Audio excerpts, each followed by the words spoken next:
Opa, tudo bem? Eu sou o João Vitor e junto com o meu grupo iremos apresentar sobre um esporte que dominou a cultura mundial nas décadas de 80 e 90, aparecendo em filmes, séries, desenhos e tudo que contempla a cultura pop em geral.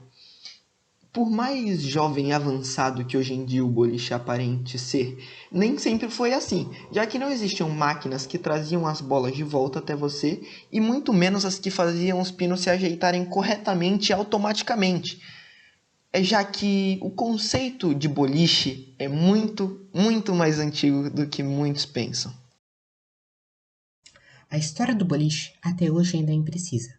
Uma das teorias atuais sobre o aparecimento do jogo relata que o arqueólogo inglês Sir Flinders Petrie, na década de 1930, encontrou uma tumba de 3200 a.C.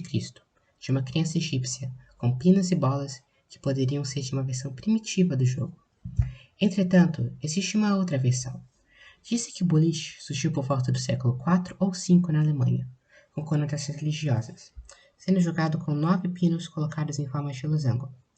Também há evidências substanciais de que em 1366 uma forma de boliche foi jogada na Inglaterra, quando o rei Eduardo III supostamente o proibiu, pois temia que ele superasse o arco e flecha. E é quase certo de que o boliche era popular durante o reinado do rei Henrique VIII. O esporte chegou nos Estados Unidos através dos colonizadores ingleses, holandeses e alemães, que importaram suas próprias variações de boliche para a América. Mas por causa da associação de nine-pin bowling, boliche de 9 pinos com apostas, sua prática acabou sendo proibida por uma lei de 1841. Mas logo em seguida, como forma de contornar tal proibição, foi acrescentado um 10º pino ao jogo, sendo batizado naquela ocasião como ten-pin bowling, boliche de 10 pinos, se mantendo nesse formato até os dias atuais. Em 9 de setembro de 1895, no Beethoven Hall, na cidade de Nova York, nasceu o American Bowling Congress. Em breve, a padronização seria estabelecida e grandes competições nacionais poderiam ser realizadas. Enquanto as mulheres jogavam boliche na segunda metade do século XIX, o American Bowling Congress era para os homens. Só em 1917 que o Congresso Internacional de Boliche Feminino nasceu, em St. Louis, incentivado pelo proprietário Dennis Sweeting. O jogo de boliche tomou grande impulso no início do século XX, primeiro nos Estados Unidos e depois se expandiu por todo o mundo. O período de 1963 entre 1969 corresponde à década de ascensão do boliche no Brasil. Somente na cidade de São Paulo existiam 96 casas de boliche. No Rio de Janeiro, as 2 primeiras pistas de boliche foram instaladas na Casa da Suíça, local famoso na época.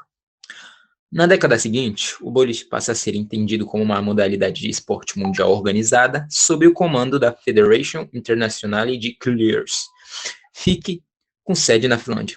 Somavam-se, então, 88 países filiados, incluindo o Brasil, distribuindo pelos cinco continentes e divididos em 3 zonas: europeia, americana e asiática. Em 1995, São Paulo foi sede da Copa Mundial AMF, com participação de mais de 50 países e ocorrendo grande repercussão na mídia nacional e internacional.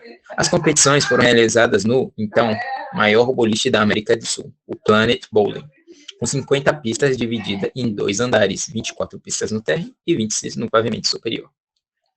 Em 2007, pela primeira vez na história, o boliche brasileiro ganhou a medalha nos Jogos Pan-Americanos. O Brasil foi medalha de prata no Rio 2007, graças ao talento dos jovens atletas Fábio Rezende e Rodrigo Hermes. E em 2015, o Brasil finalmente conquista a tão almejada medalha de ouro nos Jogos Pan-Americanos de Toronto com o atleta Marcelo Swartz, colocando o boliche brasileiro em outro patamar internacional.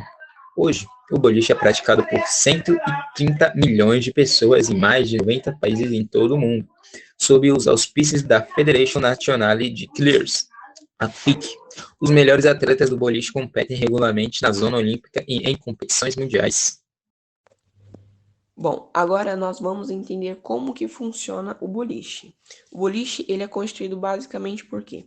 Por uma bola, por pinos e por uma pista, tá? Qual que é o objetivo do jogo? É que o jogador lance a bola na pista e ela vá deslizando e chegue no outro lado da pista e derrube o máximo de pinos que ela conseguir por vez, certo? Só que qual que é uma dificuldade que o jogo oferece? É que não é em todos os lugares da pista que a bola pode passar. Isso por quê? Porque nas duas extremidades, na direita e na esquerda, tem um lugar chamado canaleta, que é como se fosse uma vala, onde se o jogador lança a bola nela, ela vai carregando a bola do início da pista até o final da pista e faz com que a bola não acerte nenhum pino, consequentemente, o jogador não faz nenhuma pontuação. Ou seja, se você joga a bola na canaleta, você perde a jogada porque você não pontua. O jogo ele é formado por 10 rodadas. Cada jogador tem direito a 2 lançamentos por rodada. Então ganha o jogo quem faz mais pontuação durante essas 10 rodadas, certo? Falando em pontuação, como que é feita a pontuação no boliche? Tem duas siglas, o strike e o spare, tá? Qual que é a diferença entre os dois? O strike, ele é a pontuação máxima que você consegue fazer no jogo. Isso porque é quando você lança na sua primeira rodada, você lança a bola e você consegue acertar os 10 pinos de uma vez. Quando você faz isso, você faz um strike, tá? Qual que é a bonificação do strike? É quando você ganha os 10 pontos a rodada, porque cada pino derrubado equivale a um ponto. Então, se você derrubou 10, você tem 10 pontos. Só que o strike ele te beneficia na próxima rodada. Então, quando você faz um strike, na sua próxima rodada ele dobra a quantidade de pinos que você derrubou. Então, se na próxima rodada você derrubou 5, você não ganha 5 pontos, você ganha 10, porque o strike anterior fez com que você dobrasse essa pontuação.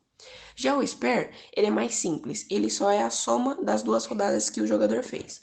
Então vamos supor, ele acertou na primeira rodada 5 bolas e na segunda ele só acertou 3.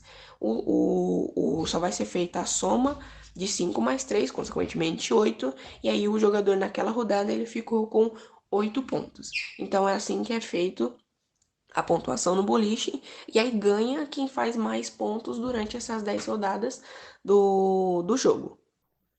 O boliche, muitas das vezes, não é visto como uma prática esportiva, mas sim uma atividade de lazer e diversão entre amigos e momentos festivos.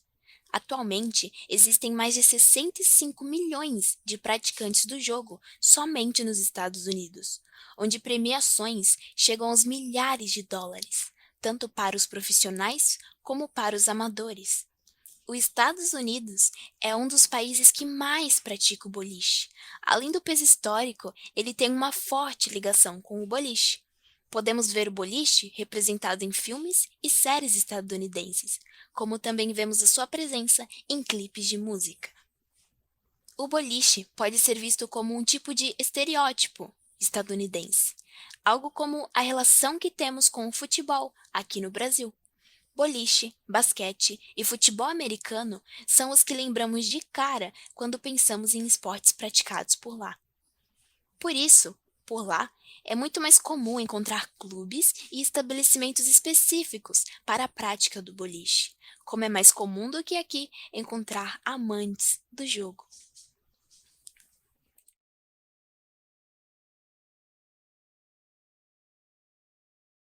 Bom, o boliche é um esporte um pouco difícil de se praticar, pois os objetos não são tão fáceis assim de conseguir, como são os casos dos pinos e das bolas. Na Baixada, a gente tem 2 lugares importantes para praticar. Um fica no Shopping Litoral Plaza, e lá, além de boliche, é um restaurante, e no Rei do Strike em Santos, e lá, além das pistas, tem também mesas de sinuca e minigolf.